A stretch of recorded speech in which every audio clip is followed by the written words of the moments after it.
Un Dios escondido.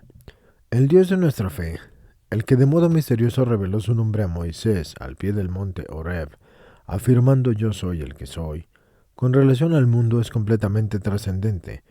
Él es real y esencialmente distinto del mundo e inefablemente elevado sobre todas las cosas que son y que pueden ser concebidas fuera de él. Est riet essentia a mundus distinctus et superomnia, quae praetor ipsum sunt et concipi, potium infebiliter excelsum, consei filius. Así enseña el Concilio Vaticano I, profesando la fe perenne de la Iglesia. Efectivamente, aun cuando la existencia de Dios es concebible y demostrable, y aun cuando su esencia se puede conocer de algún modo en el espejo de la creación, como ha enseñado el mismo concilio, ningún signo ni ninguna imagen creada puede desvelar al conocimiento humano la esencia de Dios como tal. Sobrepasa todo lo que existe en el mundo creado y todo lo que la mente humana pueda o puede pensar. Dios es el ineffabiliter excelsus.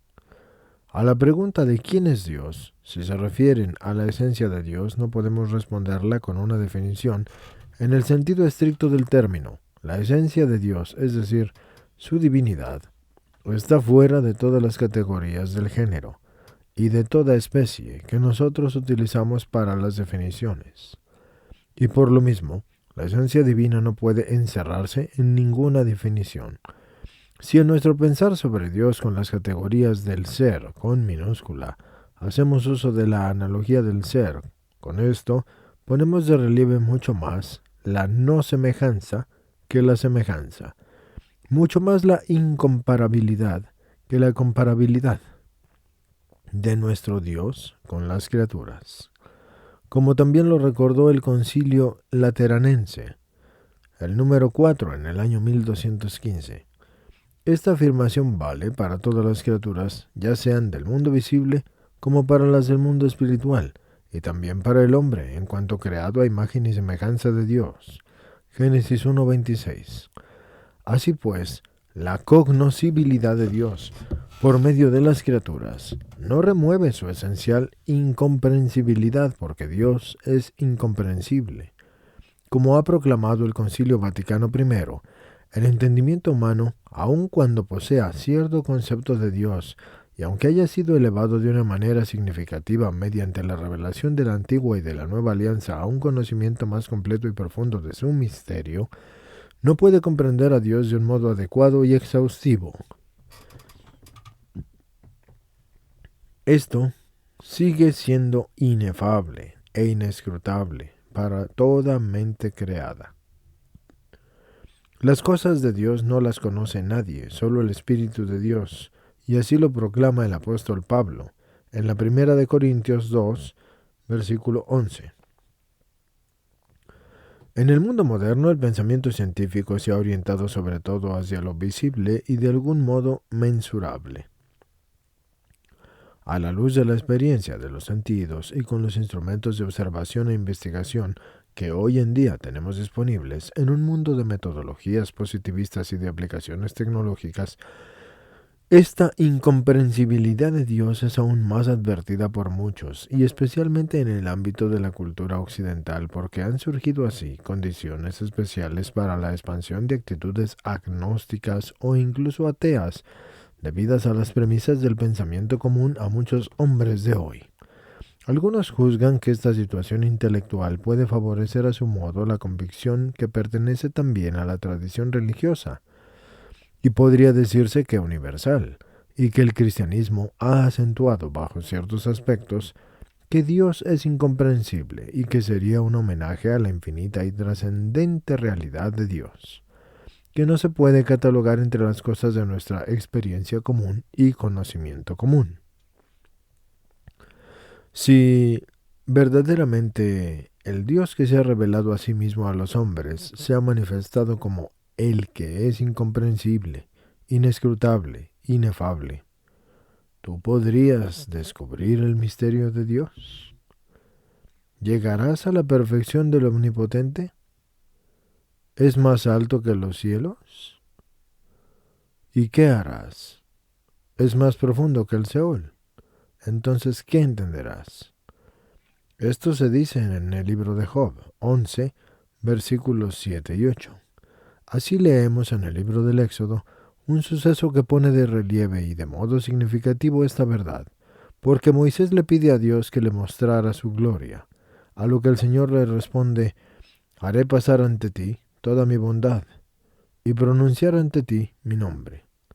Esto ya había ocurrido en la teofanía al pie del monte Horeb, pero mi faz no podrás verla, porque no puede hombre verla y vivir. Éxodo 33, versículos 18 al 20. El profeta Isaías, por su parte, confiesa: en verdad tú eres un Dios escondido, el Dios de Israel y el Salvador. Isaías 45, versículo 15. Ese Dios, que al revelarse habló por medio de los profetas y últimamente por medio de su Hijo unigénito, sigue siendo un Dios escondido, escribe el apóstol Juan al comienzo de su Evangelio, porque dice: a Dios nadie lo vio jamás. Dios unigénito, que está en el seno del Padre, se le ha dado a conocer, Juan 1, versículo 18. Por medio del Hijo, el Dios de la revelación se ha acercado de una manera única a la humanidad. El concepto de Dios que el hombre adquiere mediante la fe alcanza su culmen en esta cercanía. Sin embargo, aun cuando Dios se ha hecho todavía más cercano al hombre con la encarnación, continúa siendo en su esencia el Dios escondido. Y no es que algunas veces leamos en el mismo Evangelio de Juan que se haya visto al Padre, sino solo el que está en Dios ha visto al Padre. Juan 6:46. Así pues, Dios, que se ha revelado a sí mismo al hombre, sigue siendo para él en esta vida un inescrutable misterio. Este es el misterio de la fe. El primer artículo del símbolo que dice creo en Dios expresa la primera y fundamental verdad de la fe, que es al mismo tiempo el primer y fundamental misterio de la fe. Dios, que se ha revelado a sí mismo al hombre, continúa siendo para el entendimiento humano alguien que simultáneamente es conocido pero incomprensible. El hombre, durante su vida terrena, entra en contacto con ese Dios de la revelación en la oscuridad de la fe. Y esto se explica en todo un filón clásico y moderno de la teología que insiste sobre la infalibilidad de Dios. Y encuentra una confirmación, particularmente y precisamente, es profunda y a veces es dolorosa, y en la experiencia de los grandes místicos. Pero también precisamente esta oscuridad de la fe, como lo afirma San Juan de la Cruz, es la luz que infaliblemente conduce a Dios. También lo hace inefablemente. Y este Dios es, según las palabras de San Pablo, el Rey de Reyes y el Señor de Señores, y el único inmortal, que habita en una luz que no es accesible a ningún mortal. Ningún hombre lo ha visto, ni tampoco lo podrá ver. Primera carta de Timoteo 6, versículos 15 y 16. La oscuridad de la fe acompaña indefectiblemente la peregrinación terrena del espíritu humano hacia Dios, con la espera de abrirse a la luz de la gloria solo en la vida futura, en la eternidad, porque ahora vemos como en un espejo y oscuramente, pero entonces vamos a ver cara a cara. Primera de Corintios 13, versículo 12. In lumine tuo videvimus lumen. Tu luz nos hace ver la luz. Salmo 35, versículo 10. En resumidas cuentas, señores, simple y sencillo. Si estás vivo no puedes ver a Dios, pero si estás sin cuerpo, sí puedes ver a Dios si tus obras son dignas de ello. Si no, tendrás que purificarte.